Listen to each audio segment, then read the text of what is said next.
Hello viewers, title এবং thumbnail দেখেই আশা করি বুঝে গেছেন কী বিষয় নিয়ে ভিডিও তৈরি করতে যাচ্ছি।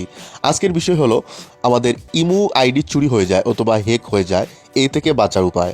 অনেক সময় খুব সহজেই আমাদের ইমু আইডি অনেকে চুরি করে নিয়ে যায় অথবা হ্যাক করে নিয়ে যায়, এবং এই আমার ইমু আইডির মাধ্যমে আমার পরিচিত যে আত্মীয় স্বজন বা কলিগ আছে তাদের কাছে টাকা চায় এবং বিভিন্ন ধরনের খারাপ কিছু ছড়ায়, যা আমার অনেক ক্ষতির সম্মুখীন হতে হয় এবং মানুষ মনে করে সেটা আমি করতেছি।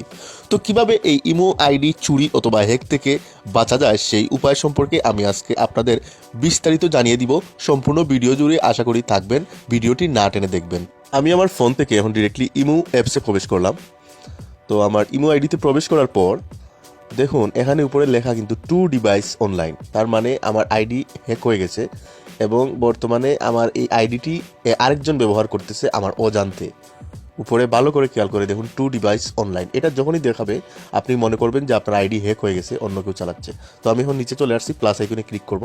প্লাস আইকনে ক্লিক করার পর দেখুন এরকম একটা ইন্টারফেস আসবে। এখান থেকে আমি ডিরেক্টলি সেটিং অপশনে প্রবেশ করব। সেটিং অপশনে যাওয়ার পর এখান থেকে আমাকে অ্যাকাউন্ট অ্যান্ড সিকিউরিটি একদম লাস্টের 2 নম্বরটা, এটার ভিতর প্রবেশ করলাম। তারপর এখান থেকে দেখুন ম্যানেজ ডিভাইস 3 নম্বর অপশনে দেওয়া আছে ম্যানেজ ডিভাইস, এইটাতে আমাকে ক্লিক করতে হবে। এটাতে ক্লিক করার পর দেখুন এখানে 2টা ফোন চলে আসছে। উপরের যে ভিভো 1906 এটা কিন্তু আমার ফোন, বাট স্যামসাং J5 নিচের যে ফোনটা এটা আমার না, যে হ্যাক করেছে বা চুরি করেছে সে চালাচ্ছে। তো এখন আমি তার এটা ডিলিট করে দিব। তো এখান থেকে আমি ডিলিট অপশনে ক্লিক করব এই ফোনটা থেকে আমার ইমো ডিলিট হওয়ার জন্য, কারণ এই ফোনটা যেহেতু আমার না। তো ডিলিট অপশনে ক্লিক করব। ডিলিট অপশনে ক্লিক করার পর দেখুন এখানে are you sure one two device আমার না, সেটা আমাকে জানতে চাইছে। আমি শিওর দিয়ে ওকে করে দিলাম। তখন আমার ফোনে একটা ভেরিফিকেশন কোড আসবে। ভেরিফিকেশন কোডটা আসে অটোমেটিক বসে গেছে আমার ফোনে, কারণ এই সিমটা আমার ফোনেই লাগানো।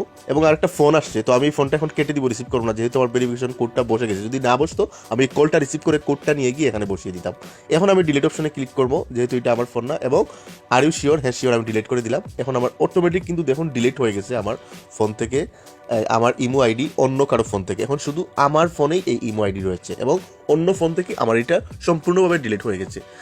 এখন ভিউয়ার্স দেখাবো আমি কিভাবে যে ডিলিট হয়েছে যে এটার প্রমাণ। এবং এই দেখুন এখানে আগে কিন্তু ছিল two device is online, but এখন আর সেই লেখাটি নেই, কারণ হ্যাক যে করেছে আমার ইমো আইডি তার ফোন থেকে আমার ইমো আইডি ডিলিট হয়ে গেছে। এখন শুধু আমার ফোনেই এই ইমো আইডি রয়েছে। ভিউয়ার্স আপনাদেরকে প্রমাণ কিন্তু দেখিয়ে দিলাম।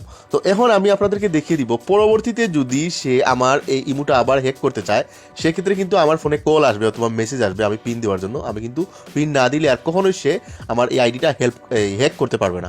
দেখুন সে যদি আবার আমার ফোনটা হ্যাক করে, আমার ফোনে কিন্তু কল আসবে অথবা মেসেজ আসবে। আমি আরেকটা ফোন থেকে আমি এখন আমার এই আইডিটা হ্যাক করার চেষ্টা করতেছি। যখনই হ্যাক করতে যাবো দেখুন এখানে নতুন ডিভাইস লগ ইন একটা মেসেজ এসে পড়েছে এবং একটা কল এসে পড়েছে। তার মানে কেউ একজন আমার এই আইডিটা হ্যাক করতে চাচ্ছে, এরকম নাম্বারে কিন্তু কল আসবে, হ্যাক করতে চাচ্ছে। এখন আমি এই কলটা রিসিভ করার পরেই কিন্তু আমার কাছে পিন দিবে, আমি এই পিনটা এখনো বসানোর জন্য। তো আমি ফোনটা রিসিভ করার পর আবার কেটে দিলাম, যেহেতু আমার পিনের দরকার নাই। যখন আমি কেটে দিব তখন সে আবার SMS পাঠাবে, SMS দিয়ে লগ ইন করার জন্য। এখন আমি কিন্তু আমার আরেকটা ফোন থেকে এটা হ্যাক করার চেষ্টা করতেছি, জাস্ট আপনাদেরকে দেখানোর জন্য। এখন আমি আমার ফোন থেকে এখন মেসেজ পাঠাবো এই পিনটা এখানে বসিয়ে দেওয়ার জন্য। যদি বসিয়ে দিই তাহলে আমার ইমো হ্যাক হয়ে আমি আরেকজন আমার এই ইমোটা চালাতে পারবে। এখন আমি আমার ফোনে একটা মেসেজ পাঠাবো। দেখুন এই যে নতুন ডিভাইস লগ ইন একটা মেসেজ আসছে উপরের নোটিফিকেশনে, এবং এখন একটা মেসেজ আসবে পিন আকারে।